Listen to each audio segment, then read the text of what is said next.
The Football Show on Off the Ball. With Paddy Power. Champions League nights on Off the Ball. Bigger than Zlatan's ego.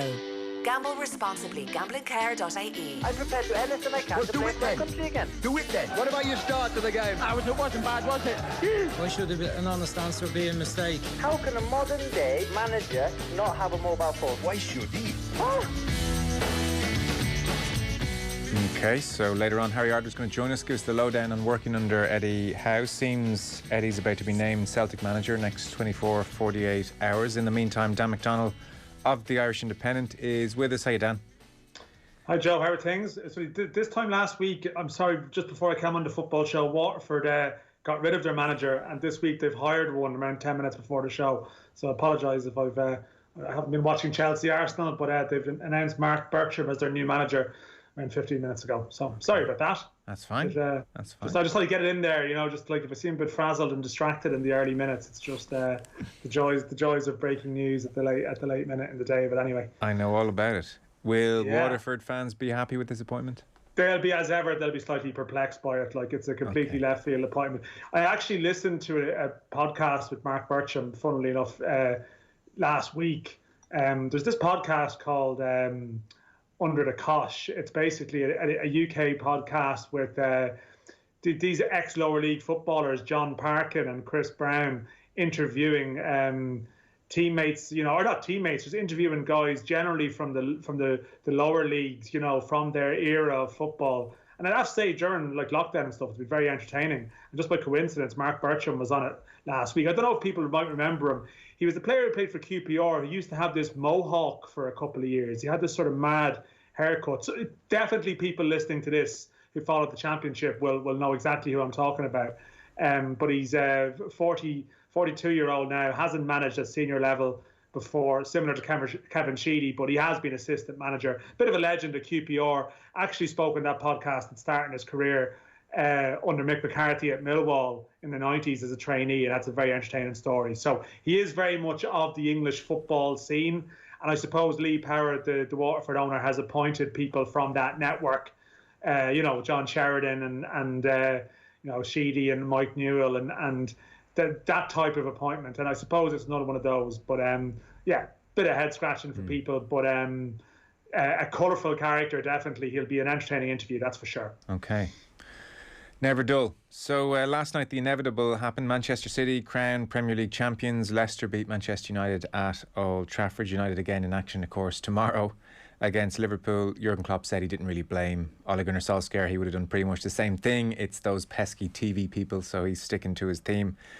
For Man City, Dan, in December this was not looking good. You remember, and Guardiola hadn't signed a contract, and there was a sense that maybe the momentum had been lost and just everybody was a bit burned out and it had run its course. And suddenly he signed a new contract, and from December, after that 1-1 draw at West Brom where they were in 6th and where Liverpool had picked up some form and looked like they were threatening maybe to kick on, City had 15 straight wins and have won this league very convincingly. So for Pep Guardiola, he is now number 2 on the list of league medals across Europe's top 5 leagues. He has overtaken Giovanni Trapattoni's 8. He's behind Alex Ferguson. Ferguson's on 13. You wouldn't back Pep to win 5 more and get to 14 and beat Ferguson's record.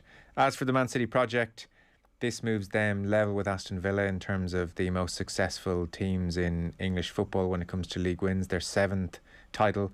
This puts level with Villa. They're joint 5th, so their previous 2 league wins, 1937 and 1968, I think. It's either 68 or 63, but the 60s. And then, of course, Abu Dhabi project starts 2012 onwards. 5 since 2012, 3 in the last 4 years for Pep. They've pretty much owned the 2010s. Yeah, no, they have. Like they went through a phase, I suppose, where they were not necessarily the most consistent, that they'd have a good year and a bad year.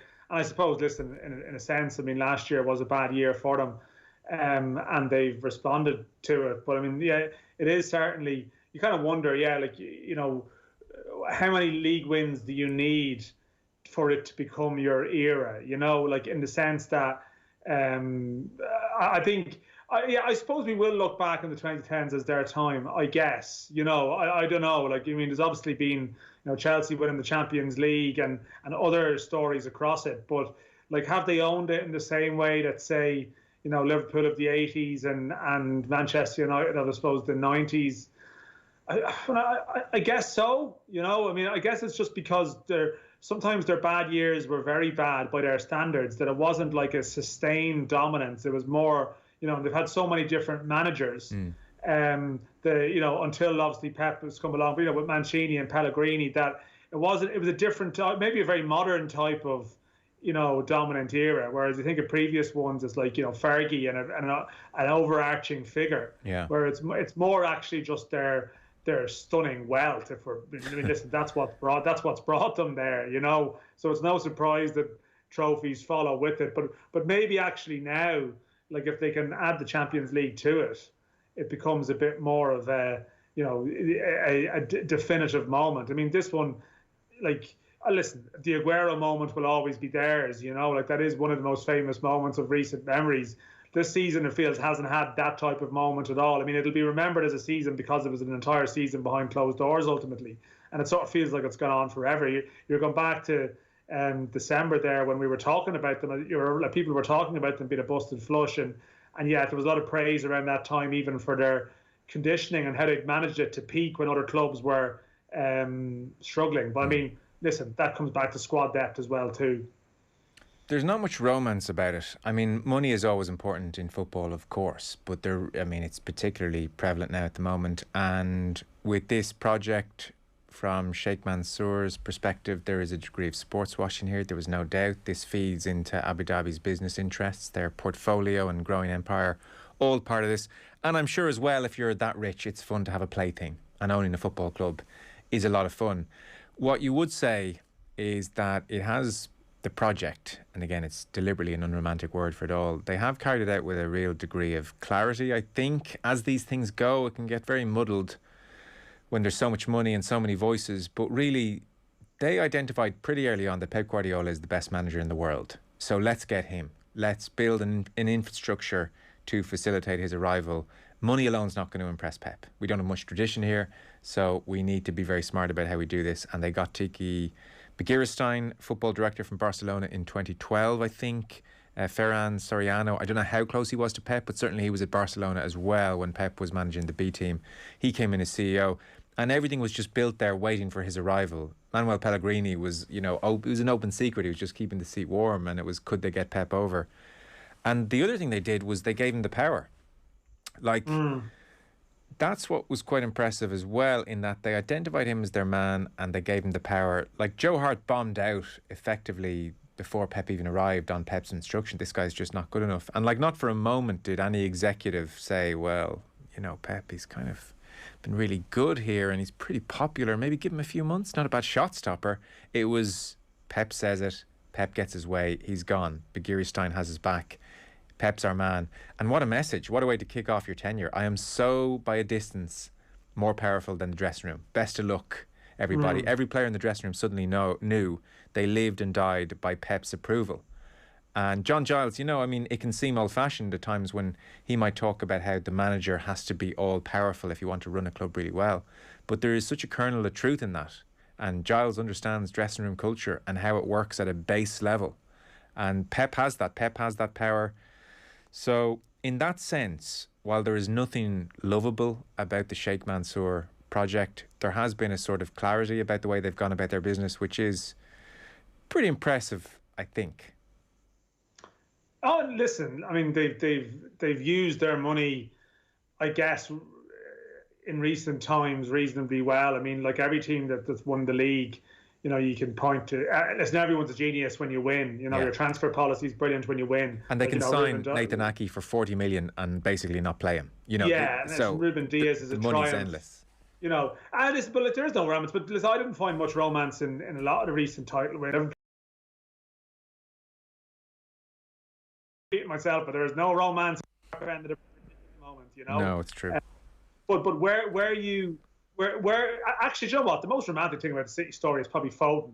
To be fair, I think that's probably the poster boy of the Man City story. In that, at least in the midst of everything that's happened there, they do have someone who's come through their system and their academy, who is a world-class player, I guess, and that probably is, they're a good side to watch. Like I've spoken to this before. It's the thing we all grapple with, that high-end football, it can be brilliant to watch, and yet, you look into the clubs and the characters and where the money's coming from, and it's, that drains it. And to me, it does have an impact on your enjoyment, really, in terms of the glory of their victory. But I suppose if you still like football, you like watching good football, and like they are a good side to watch. I've said, like, De Bruyne is my favourite player to watch in the Premier League, and Foden is a brilliant story. And if you want to be glass half full and find a good human interest angle that you can buy into, I suppose Foden is probably the one that's the easiest one to latch onto in terms of their story. Yeah, that's fair. So Alex Ferguson sat down for an interview with Donald McRae in The Guardian. I think a lot of people have read this at this stage. It's to promote the new documentary made by his son. Initially, he had recorded a bunch of tapes with Ferguson talking about his career from 2016 onwards, and subsequent to Ferguson's brain hemorrhage or aneurysm in 2018, the nature of the documentary changed somewhat for obvious reasons. So I don't know what you made of it. I mean, right from the off, Don McRae sets out some of the terms. For instance, he says, a Ferguson interview is extremely rare and it comes with a stipulation. He will not answer questions about Manchester United today, about the Glazer family, about Ed Woodward, or anything about the aborted European Super League. And I suspect it goes without saying he wasn't going to talk about the BBC documentary or banning them for 7 years as well, etc. So, as ever with Ferguson, control is the theme. Even at 79, doing an interview with Donald McRae, it's like, I'm in control of this. Yeah, 100%. And people can read the piece. There's obviously an interesting part in it where Donald McRae, like any proper journalist does, still doesn't try and follow the rules. Like you get these terms, as you know it yourself, you get terms and conditions with stuff, or attempted terms and conditions all the time, and you're still trying to find and work a way around it. And he does try and work around it towards the end of the interview with a question related to the sort of. I think that I don't have it quite in front of me. But I do. Oh, great! Go for it then. Yeah. I referenced the working class socialist values that define him. Did he feel proud of the supporters who came out in vehement unity against the European Super League and the way in which modern football clubs are now owned? Ferguson is about to answer when Jason, that's his son, when Jason puts a hand on his arm. I don't think we should go into that, he says.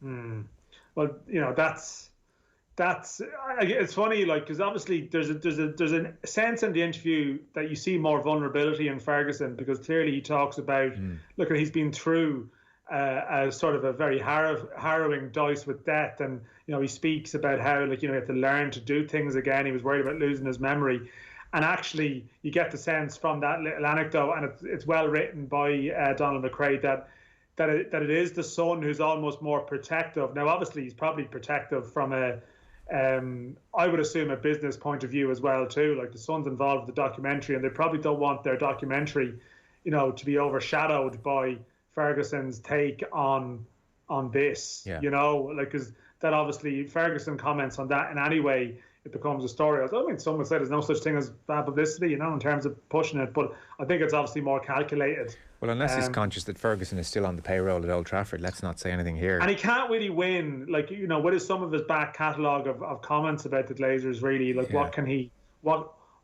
can he say now that doesn't leave yourself open to scrutiny and accusations of hypocrisy of some description?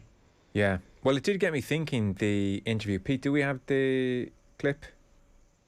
You can check there. There should be a clip there. Shout out to JP. There should be an Alex Ferguson clip there from an interview with Jon Snow. The lads should have that. But we'll get to that in one sec. It's quite moving the way he talks about the situation post 2018. So he couldn't speak for 10 days and he was so afraid of losing his memory. He said, that was the big worry for me. It happened after the operation when I lost my voice. That was the most frightening part. I knew I was alive, but on my own. And it's that thought of being on his own in a hospital bed almost. Such a tough moment for any human being facing mortality. On my own, I started thinking, I wonder if they're telling me the truth. The operation was a success, but you're in that loneliness. It can be frightening. When I lost my voice, I thought they never told me that this might happen. And that's what seemed to, for him, prompt the fear that I'm going to lose my memory, because they never told me I was going to lose my voice, and that's happened. So where am I going to be with my memory? And he goes on to say, as a manager, I depended on my memory. You see games today where some managers take notes during the match. I never did that. I always depended on my memory. And when I went to the dressing room, that was very powerful for me. I can't understand why a manager would take notes during the game. Put your head down to write and you miss a goal. And Jason, his son, remembers the machines and wires everywhere at Salford Royal. So they'd prepared him for surgery at Macclesfield. And 2 neurosurgeons called Jason Ferguson over to a side room. Jason Ferguson says, OF. And they said, look, he's 76. He's had a massive bleed on the brain. Just prepare yourself for the worst. There's a 20% chance of him surviving. So it was really that serious. And then almost most touching of all, Don McRae writes that Ferguson came through the operation, but he still put his head in his hands and said, I hope there's nothing wrong with my memory. There had better be nothing wrong with my memory. And he began scrawling the same word over and over again on a piece of paper. Remember, remember, remember. And there is just such a stunning fragility, if you're our age and you remember Ferguson, Pete Ferguson, the fire and brimstone, to go from that, as we all will eventually, I suppose, is the reason it probably strikes a chord with all of us, to be there after such a life-threatening situation and you're writing down on a piece of paper, remember, remember, remember, and the terror and the loneliness he talks about. I mean, it was all very moving, I thought, in many ways at the top. Oh, it was. I mean, I know this was a different type of illness, but I suppose Ferguson, playing in the era that he did, would obviously be aware of a lot of people who in a very different context have struggled with their, with their memory, like, ex-footballers and managers his age, and he's probably close up, maybe seen them struggle and, not want to be, afflicted with something similar, albeit coming from a more sudden onset of something. And yeah, I mean, listen, it's that vulnerability that, like, I mean, ultimately, everyone ends up that way in some shape or form, no matter how powerful, once they live that long, like however powerful they were, in their lives. And that's obviously, like, so much of his persona was about control, that it was about, like, being on top of everything. Like, you speak to players who used to play for Manchester United, like even sort of Irish lads who didn't make it per se, who were younger lads, and they'd always speak about how Ferguson would walk down the corridor and say hello to everyone by name. He'd go and meet parents and he'd have the personal touch of remembering the parents' name, even though, like, he's probably meeting hundreds of parents in a year, and he remembers bits about them. And clearly, like, there's no fluke about that. He obviously probably, made that part of his persona to be so much, on top of those things and to work on that. I think he prided himself on his memory. Exactly. Yeah. And drew power from it. So if you have that questioned, or you think that you might lose it, I can only imagine how, like, terrifying it might be. Like, we're obviously going through sort of a long sort of pandemic at the moment where people sort of, go through all sort of different crises and things, you're breaking from some kind of normality, and that can make people uncomfortable. And, like, part of Ferguson's thing was obviously being in control of everything all of his life. So it's like there's suddenly been a situation where you're powerless effectively. Yeah. It really does come through in the piece, and you suspect it's really going to come through in the documentary as well. I mean, it does reference how, he wrote a letter to his wife, Kathy, which it seems like he effectively expresses regret, because one of the things that I think struck him with the illness, as many people do, who work so hard for all their lives and then something happens to them, they almost end up feeling a degree of guilt for not having paid attention to some of that family stuff over the years because they were so in the zone. Oh, yeah. They were in. I think isn't it in, that palliative care nurse in Australia who wrote the book, The Regrets of the Dying? I think it's, for men in particular, obviously I'm sure increasingly it will be for women, given we're all working so bloody hard now, but of a certain generation, I think pretty much the number one regret of the males was that they'd worked too much. And so Ferguson had put that to his wife in almost a goodbye letter. So just, I mean, it's pretty interesting. Check it out in The Guardian. It's worth a read. It's not like it's in fairness, Don McRae does try and ask him about the more current situation at the moment, but it's not really a time to dig into a 79-year-old on still recovering from this difficult time in his life. But there's some nice stuff. Talked about going off the rails a bit in his youth, and he fell out with his dad and then scored a hat-trick in a game, and that got them back on track together. I thought that was interesting, actually. Yeah. I thought that was interesting because Ferguson as a manager always seemed, I don't know if you agree with this, but like he always seemed to be willing to indulge the people who didn't always play by the rules. Yeah. Like, for all he had this persona of being like, he's a disciplinarian. Like, he could just about handle Cantona or certain people doing his own thing, or he had guys in his dressing room who liked the night out. He clearly had to stamp it down because they liked it too much at Manchester United, but he always seemed to have a degree of understanding. And clearly, like, I mean, he spoke about ending up getting arrested himself at one point. He went out and got drunk and ended up spending the night in jail, but then ultimately he scored a hat-trick. That got him moved to Rangers. He recounts, there's a beautiful photo of him playing for Rangers. I hadn't seen it before. And he was asked, early on, I think it's a pretty famous story if you've read any of his autobiographies, where the Rangers director asked him if he'd married Kathy in a Catholic church. And he wishes he told that director where to go. So it's all there and it's pretty interesting. It got me thinking on the Glazers front, you would love to know what he thinks about it all now. And again, I think most people have come across this clip. It's on YouTube. The full kind of 15 minutes are there on YouTube. But when he released his...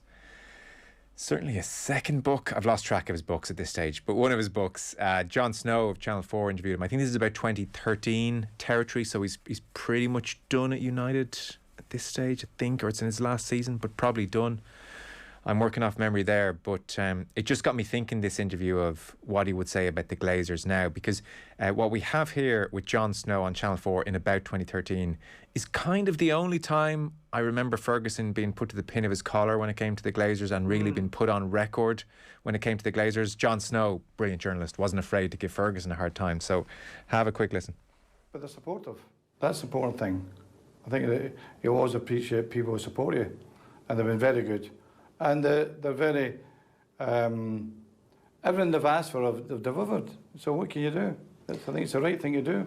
See, it's interesting, you describe yourselves on the left of Labour, and yet you describe them as rampant capitalists. I'm thinking, I know you're wrong there. Isn't that a quote? No, you're wrong there. Get your facts right. It's not their fault that they're rampant capitalists. They let me do whatever I wanted. No, I didn't use that word, rampant capitalists. Okay, I'm missing it. Anyway, you describe them as capitalists. You got that wrong again. Let's ask that again. But I mean, you're content with the Glazers, but they are capitalists, and you're certainly on the left of Labour. How do you marry an admiration of raw capitalism with your politics? Because they've supported the manager, they supported the club, and all the improvements are made. You look at the training ground today, that's down to the Glazers. Fantastic training. It's probably the best training ground in Britain. And it gives the club, and I said this last year, maybe it's the best sign we've ever had, is producing a medical centre. It's absolutely fantastic. But they've also produced a debt, the like of which nobody would want to sleep very easily with. 400 million. Well, that was 700 million. No, it's still a lot. Yeah, but don't forget, any takeover in business is done with debt. Yeah, it's great stuff.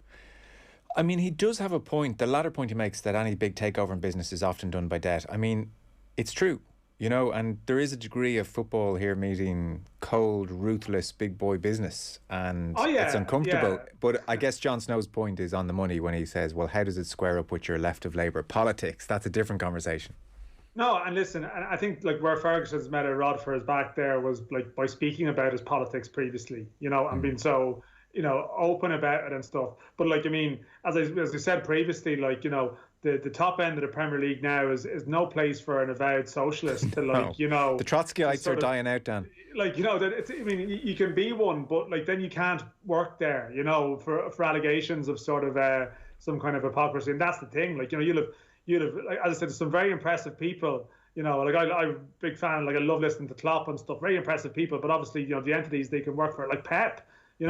Like Pep has been, in terms of his own background, sort of from the Catalan side of things, and at times in his life has spoke very well about that. But then obviously you're working for a petrol state effectively. So like, there's no consistency there at all with that. So, but I have to say, like, I think listen. Ferguson's track record on that speaks for itself. It's uncomfortable subject matter. You can see why the Sun doesn't want him to be asked about it, because he can't really win. I think his legacy on it, there's that asterisk on his legacy with the whole Rock of Gibraltar thing and the Glazers and how it all came to pass. Yeah. Like it doesn't hang over everything he's done there, but clearly, some people will quite rightly point it out. Oh, the one thing I would say about the interview as well, it doesn't lack, it's not diminished by the fact that he doesn't really go there, though, because it's interesting, and very complimentary about Steven Gerrard, who he wasn't necessarily, as a player. I think at times, was he not maybe hugely complimentary about Gerrard, or am I remembering things wrong? But certainly as a manager, he's been very impressed by Gerrard in terms of how he's going about things at Rangers, and I thought that was interesting. He's certainly been studying his press conferences and thinks he's very good in terms of how he manages himself. He says, a bad press conference can get you fired, and I think Ferguson always thought about his press stuff, and clearly he thinks Gerrard is going the right way. Well, it has since merged post the interview. Gerrard's come out and said that they talk on the phone a bit, so it's an even closer relationship. I wasn't aware of that, really. That's very interesting. That's well, listen, he's not going to be talking to Roy Keane about his managerial career, is he? So, I mean, who do you dial up? So, pretty interesting stuff. A couple of other things going on. There are going to be Ritchie Towell haircuts around Tala. We should mention that. Yeah, so Ritchie, this was sort of known. I did a story on this back in February. He had done a pre-contract announcement, so it's just been confirmed. But it's sort of more insult to injury, I suppose, for the Dundalk people to see. They're going to see pictures of Ritchie Towell wearing a Shamrock Rovers shirt when, they probably thought he would have been going to them. But he's got a 3.5-year deal at Shamrock Rovers. He's 29. He's coming home for family reasons. He's coming home to sort of settle in Dublin with his family. And it's. I can understand why he's made the decision that he has. Yeah. I think the first game he's eligible for is against Dundalk as well, so it just gets better and better. If we have fans by then, it'd be tasty. Yeah. Ryan Johansson declares for Ireland. So people probably vaguely aware of this. He plays at Sevilla. He was part of the Bayern Munich under-17 and under-19 teams. Then moved to Spain. Has signed a 6-year deal at Sevilla. Still only 20. He's playing largely for their B side at this stage. This, I remember, was a complicated one in that he was born and raised in Luxembourg to a Swedish father and an Irish mother, felt an affinity to all three countries. His preference ultimately was to play for Ireland, but then he had to take legal advice because he hadn't been made aware of the consequences for playing for Luxembourg at a certain level before he registered his Irishness. Long story short, that's all a bit boring. It's gone through the relevant committees or legal areas, and he's now eligible and very much declared for Ireland. So Ryan Johansson at Seville, 20 years of age, is going to be available for selection, is he? Yeah, no, FIFA basically, you are right, it's a bit dense and sort of don't worry about filling us in and all that stuff. FIFA basically changed the rules, and as a result he can now play under rules previously he couldn't have. Listen, to be honest, I heard you speaking about the news round earlier. I haven't really seen Ryan Johansson play other than sort of clips and snippets. But he played for Tom Mowen's under-19 side in 2019, and from speaking to people who were at the games he played in, and from people who sort of watched him or were at the camp, I think he'd impressed in the camp without necessarily sort of blowing people away. But that, there's nothing wrong with that. He was coming in for a friendly week. And he's a midfielder. I think, people thought a classic cliche, technically, quite good and but didn't necessarily go around dominating or imposing things. But he's a very young player. Come up through that Luxembourg system that is pretty impressive. Well, listen, they're a damn good side, Dan, as you know. As we know. But he still opted to go that way. But I suppose the strongest thing you could say about him is that Sevilla gave him a 6-year deal. That's highly unusual, so clearly people who know their football, would think that this guy is an investment. And the way they do it in Spain, they farmed him out to their B team, and they can take a very patient approach. And listen, sometimes there's an ownership aspect with that, and who knows where he'll end up. But clearly he has a pedigree, having been at Bayern Munich previously, and a long contract at Sevilla. And he was pretty keen to play for Ireland. So to answer your question, hopefully, to answer the general question about how good he is, he's had a bit of an injury-interrupted season, but hopefully he'll be in with the 21s for a tournament they have at the end of May, start of June. And these days with COVID, we're actually getting a lot of 21s games on YouTube, or sort of you can watch them. So that would be a good opportunity, hopefully, to see how he's developed and how he is now as a 20-year-old. You can't get carried away. Sometimes we love the idea of an overseas-born player declaring for Ireland, and you can get carried away by the CV, but at the same time, some people seem to regard him quite highly, so I'll be interested to see more of him. Good. An hour gone, by the way, at Stamford Bridge. Chelsea 0, Arsenal 1. By the way, Dan, So on at least 2 occasions when Chelsea have sacked manager, I have said to you, I'm done with this Chelsea business. They're just the worst of the worst. I mean, it's all petrostates and oligarchs and mercenaries, but Chelsea, I felt, were especially soulless. And I know there's a relative in your world who does not think much of me, in my opinion, and is not happy with me at several junctions. He's listened with disdain, Chelsea fan. I need to eat some humble pie. I need to fess up and say that Chelsea under Tuchel are bloody interesting. I mean, I'm all in on Chelsea, who've just scored, even as I'm complimenting them. They've literally just scored. I mean, that just cements it. Magic. Yeah. See, basically the whole point was, Joe, you spent around a week going on about how Chelsea had no sense of a journey. Yeah. Like everyone else in the Premier League, of course, as we've touched on earlier, has an emotional story and journey that they're all on, which is charming. My point was with Chelsea. My point was with Chelsea that regardless of the manager, they're gone in 18 months. The last manager to do 2 years there was Mourinho.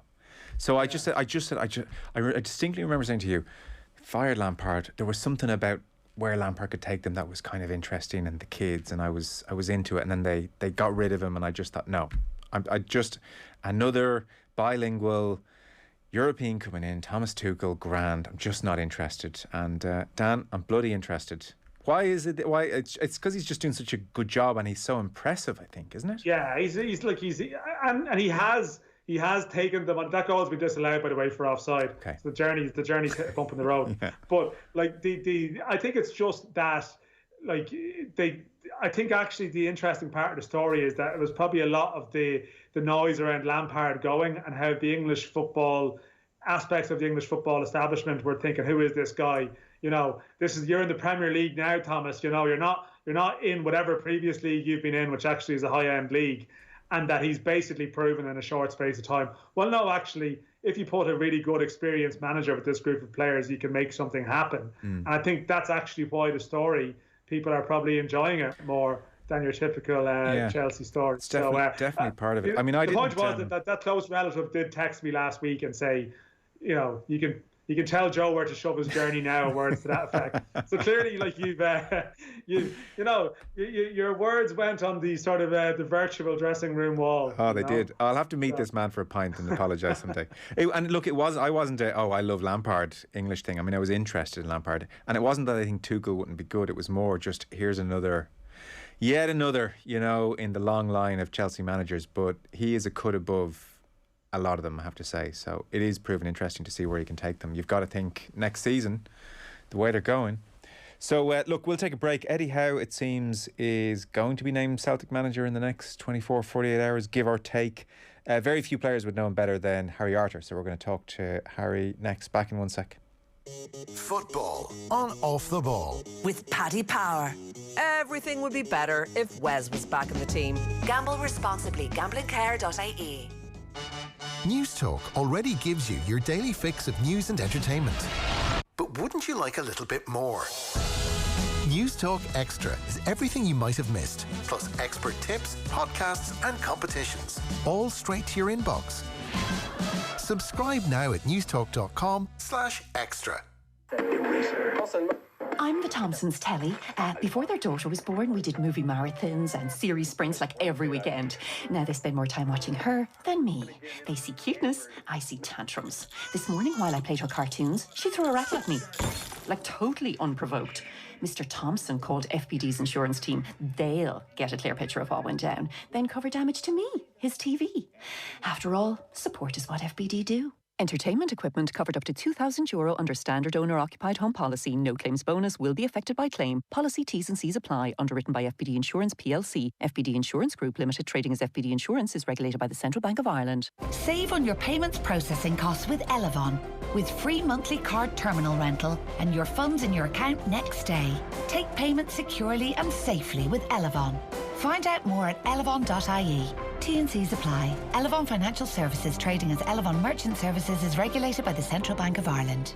Drive into your future with Audi's range of attractive finance offers on models such as the Audi A6 Saloon, the fully electric Audi e-tron, or the plug-in hybrid Audi A3. Power your Audi your way with petrol, diesel, hybrid and fully electric vehicles available. Contact your local authorised Audi dealer today to arrange an appointment or to find out more. Future is an attitude. Future is an Audi. This is an important announcement from the Department of Social Protection.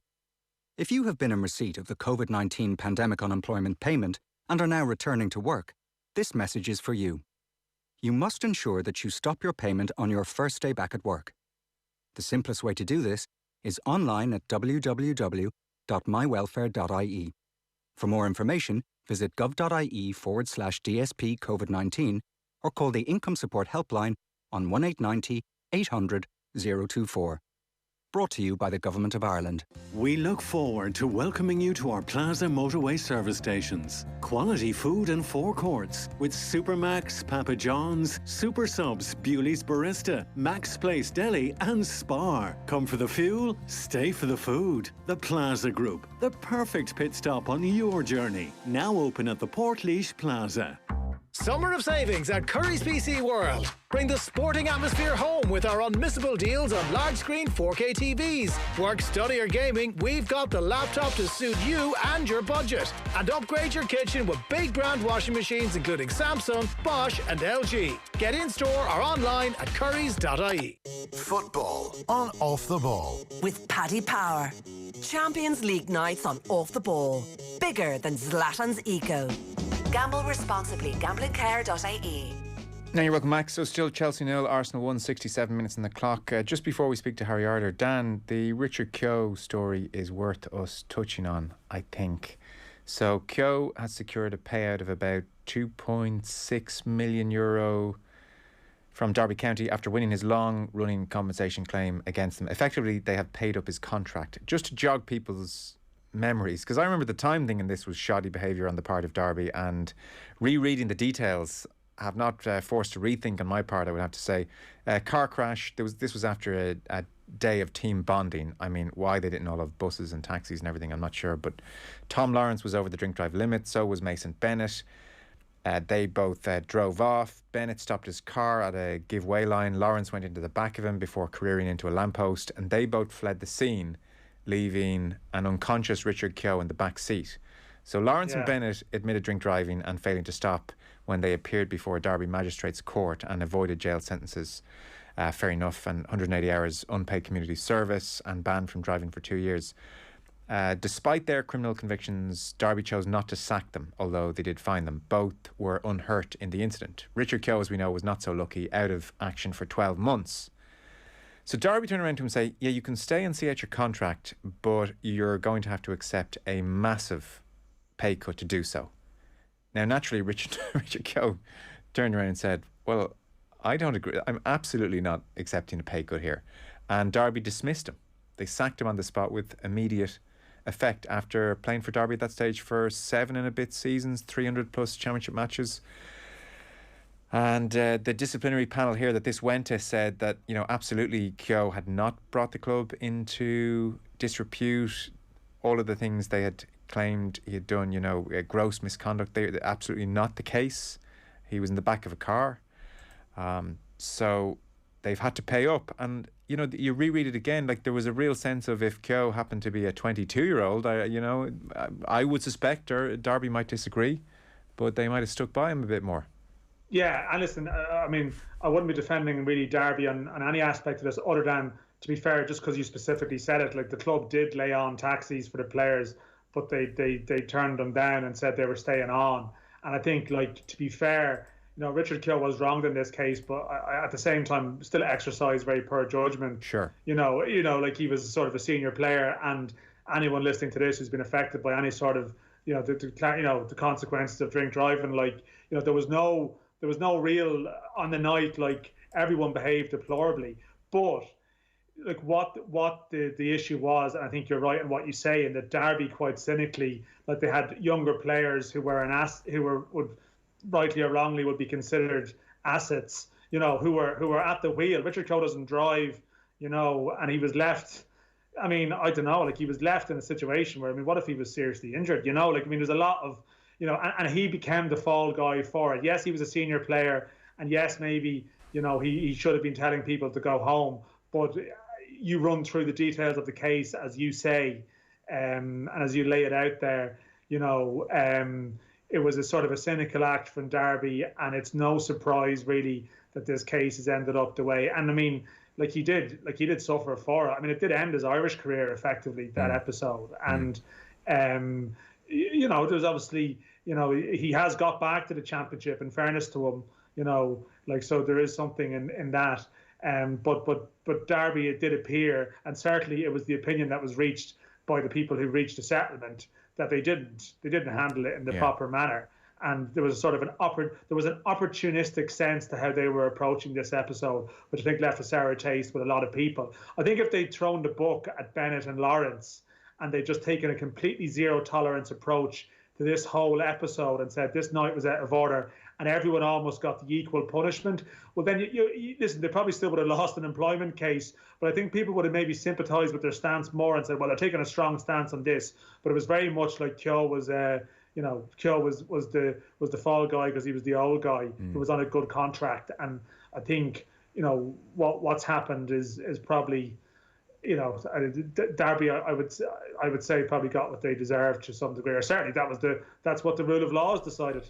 Yeah, and you've put that perfectly, actually. I'm glad you put it the way you did, because absolutely I agree. Like, nobody came out of that night looking great. It was not good behaviour from anyone. No, you have to be careful about going too far with Richard Keogh. And I listen, Keogh's meant to be a great fella, and I'm not, but I just think it's just important to not get too carried away like that. That could have been a really serious incident for someone. No, you know? absolutely so agree. They were absolutely lucky they crashed into themselves. Yeah. You know? No, absolutely agree. And so you couldn't condone the night or say, oh, you know, there wasn't, they to some extent, everybody, they weren't the authors of their own downfall or misfortune in certain ways. But the key point you make is that once it's happened, if the club had taken a zero tolerance policy across the board, then you would have said, okay, there's a degree of principle here which you can almost admire, but it's when the two younger ones on lesser money are kept on, and as you said, the older player on the big contract, however many millions saved, gets the sack. That's when it goes, you know, opportunistic. I think was the opportunistic. I think was the word you used. The young lads would have been on decent money too, but like probably Lawrence in particular would have been viewed at that stage as like someone they could sell for a good whack of money, you know. Yeah, so. Yeah. Well, they've been found against in the courts anyway. So it would seem Eddie Howe is set to be announced as the new Celtic manager, is what we're hearing. Next 48 hours seems to be the consensus over in the UK media. A player who knows him better than most is on the line now. Harry Arter, how you doing? Good to have you with us, Harry. Hi guys, you alright? Yeah, we're very well. So just looking at the dates here, Eddie Howe was, I know, involved at Bournemouth for a long time, but he was certainly manager from 2012 to 2020. And you had over 200 appearances at the club between 2010 and 2020. So you two have a lot of history. You'd have a real sense of how this guy goes about his business. What were your first impressions of him? And give us a sense of how the manager. Well, to be honest, the manager and his personality kind of go hand in hand, really. As a person, he's just someone that really wants to and has the desire to help people. That's probably the one thing that struck me most about him, is his passion and his desire to help players, no matter whatever their age, just to improve, become better people and better footballers. And I guess we had a group at Bournemouth where, you know, everyone sort of believed and bought into his philosophy.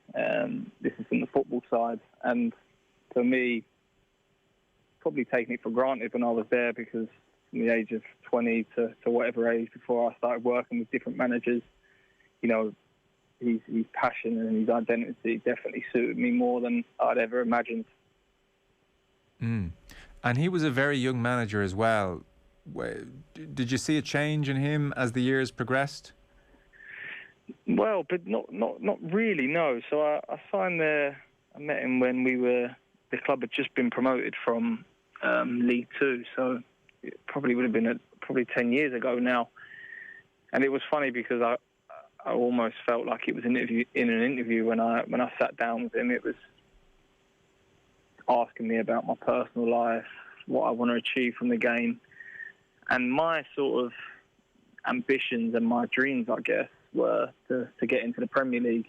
And for someone so young as a manager, it mirrored him in a way. He didn't say that to me, but looking at it now and knowing him as a person, what I was saying to him, what I wanted to achieve as a player, it was probably exactly what he would have been saying to himself about as a manager. So it was definitely a perfect sort of blend. And,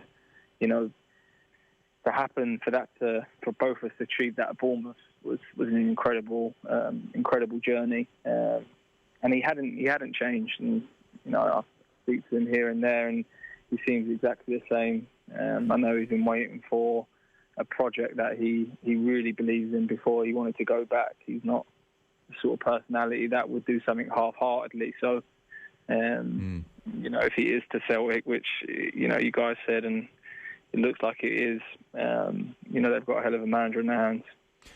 What's he like on the training ground? What's his approach? He's very, very passionate about, as I said, helping players improve. His coaching is probably what stands out, probably more than anything. He loves to coach. You have some managers that just kind of let their coaches get on with it. But he's kind of an all-rounder, to be honest. He managed the players. He managed Bournemouth from everything from what I see. They've got some great staff there, of course, but he had a real hands-on with everything at that club. And probably why, I guess, he found it so hard to eventually leave Bournemouth, because I feel he took on so much responsibility, and it was his club, I guess, in getting us where we did. Unfortunately, ended up getting relegated, of course, and very selfishly walked away from the job to probably, in his head, benefit Bournemouth, which, in my eyes at the time, I was thinking, surely Bournemouth have got to do everything they can to keep him. You can't let him go. That's what I was honestly thinking to myself. And obviously the decision he made has been something that he's had a good year away from football now to probably learn from things that he feels he needs to improve on. As I say, he'll go into Celtic with a desire for sure to improve in himself and definitely Celtic, based on what I've watched them this season for sure. Harry, can I just come in there? I mean, from the outside, we always see Eddie Howe. He always seems very calm in terms of his, press conferences, appearances, and how he sort of carries himself. And the one thing you just know it's going to be the question about Celtic now. It'll be, well, he's going to come under maybe a different type of scrutiny, like the attention of the old firm. People have spoken about it, that maybe in Bournemouth you were always surprising people to a degree, whether that's right or wrong. Whereas at Celtic, there'll be this instant demand from the start. Like, how do you think, knowing him, that he will cope with maybe that different type of attention that might just come his way now? Honestly, no, I don't think it will affect him at all. The one thing that I know about Eddie is that he has an identity and a philosophy when it comes to the football side of things. And when it comes to your interviews and things where he handles the media, as you say, so calm, that it's just honesty. He's just an honest man, and he will tell you what he sees and what he feels. So I feel he'll definitely stick to that going into Celtic, and with that he will be able to deal with it because he'll stay completely honest to himself, and I believe he'll be successful. Of course, if he isn't successful, then, as you say, the pressures that he probably didn't face at Bournemouth would definitely be a lot more extreme at Celtic, and it would be something that he'd have to learn to deal with. But the way I'm confident that he'll be able to do it is that I know he'll stay honest to himself. He'll be honest with his players, and as a player, that's all you can ask for. And as fans, really, all you want is your manager to stay true to what he believes and what he says, and hopefully get wins with that. Yeah, it's going to be interesting to watch. So in terms of training sessions, Harry, well, some managers would have a reputation for just, doing shape day after day after day to get a team organised. Others want to play football and are very detailed. Others maybe a bit more hands-off, just go out and enjoy yourself. What was his style in terms of how he set you up? Yeah, he's very, very detailed in his work. He expects an intensity with everything. And as I say, coming away from Bournemouth, I never knew that wasn't the case at other clubs. So, right. I just always assumed that training was at an intensity level that I'd had at Bournemouth. We'll go to other clubs. Fulham was very much the same. But other clubs, I'm like, this is just mental compared to what it was and what standard Eddie accepted. He expects players to give their all, give their best at every session, even if it's a little, the little keep balls, the little squares. He wants that done to your best ability, and that's all we are. Players to give their best ability. If they don't feel they can give it, he wouldn't want them training. But as I say, with Bournemouth, he had everyone completely bought into that. They bought into wanting to improve. So yeah, it was a great experience playing under him for sure, and definitely helped me improve to become a better player. Yeah, well, it's going to be interesting.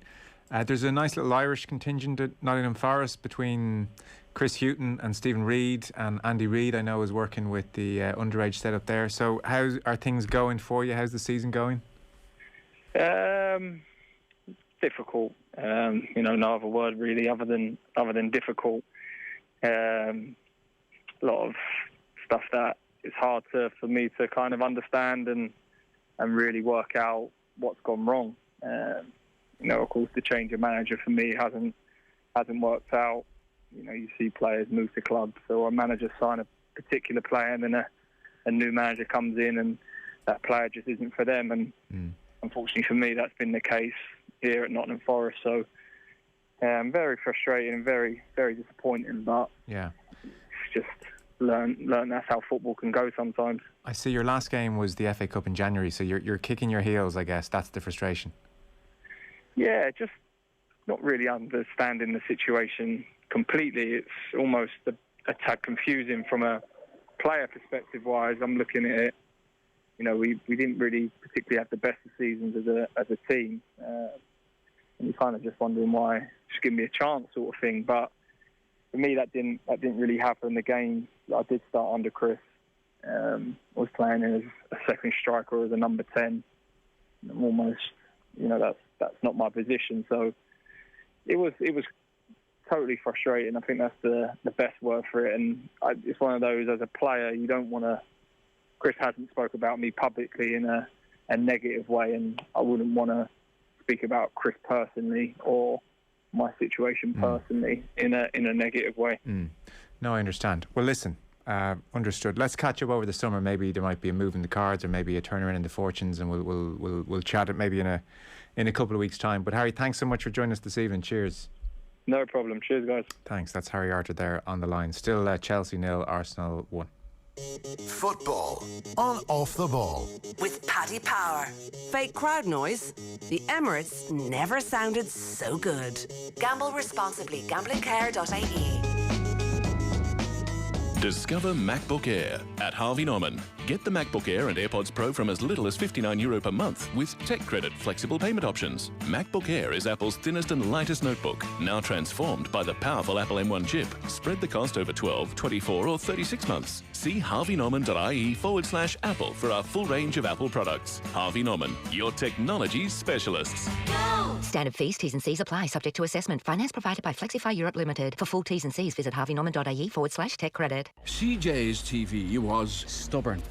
Never did what I wanted it to do. So, he sent it to the Virgin Media Wellness Retreat for TVs, where it got hooked up to the Virgin TV 360 box. It came back totally rejuvenated. The voice control feature is unreal. Any program, app or channel I want, all I have to do is press a button and say it, and I see it. Simple as. magic. See what else the Virgin TV 360 box can do for your TV. Visit virginmedia.ie. Bring on amazing. Subject to availability. T's and C's apply. This is a Hertz Car Sales alert. At Hertz Car Sales, we're open and ready for business online at hertzcarsales.ie. Thousands of cars available starting from only €39 per week. All trade-ins accepted, flexible easy finance and nationwide delivery available. Just click, collect and enjoy. hertzcarsales.ie. T's and C's apply. We look forward to welcoming you to our Plaza motorway service stations. Quality food and forecourts with Supermax, Papa John's, Super Subs, Bewley's Barista, Max Place Deli and Spar. Come for the fuel, stay for the food. The Plaza Group, the perfect pit stop on your journey. Now open at the Portlaoise Plaza. Football on Off the Ball. With Paddy Power. Only the cream of the crop pick up Champions League medals. Jonathan Greening's got one. Gamble responsibly. Gamblingcare.ie. Okay, welcome back. So, look, we will check in with Harry Arter again. Clearly, there's a more interesting story to tell there. We hadn't fully appreciated he was kind of finding things so tough at Nottingham Forest. So we'll get him on in a couple of weeks. Maybe he can speak a bit more freely. So clearly frustrated, and we'll check back in with him. But the clock just came against us, as it so often does, I'm afraid. Tomorrow morning, OTB AM, Michael Meehan, Graham Hunter, Davy Fitz on the show. Tomorrow evening, we have commentary of Manchester United against Liverpool coming your way. So tune in for that tomorrow. Tom Dunn is on the way next. 5 minutes to go at Stamford Bridge. Chelsea 0, Arsenal 1. Volkswagen's 0% PCP finance offer makes it even easier to enjoy that 100% confident feeling you get from driving a new Volkswagen. That's 0% on the new Tiguan, the all-new Golf, and even the all-electric ID3, plus many more. For a 0% PCP finance offer that gives you 100% confidence, search Volkswagen 212. Finance provided by way of hire purchase agreement from Volkswagen Financial Services Ireland and subject to lending criteria. Terms and conditions apply. Visit Volkswagen.ie for further information. We look forward to welcoming you to our Plaza motorway service stations. Quality food and forecourts with Supermax, Papa John's, Super Subs, Bewley's Barista, Max Place Deli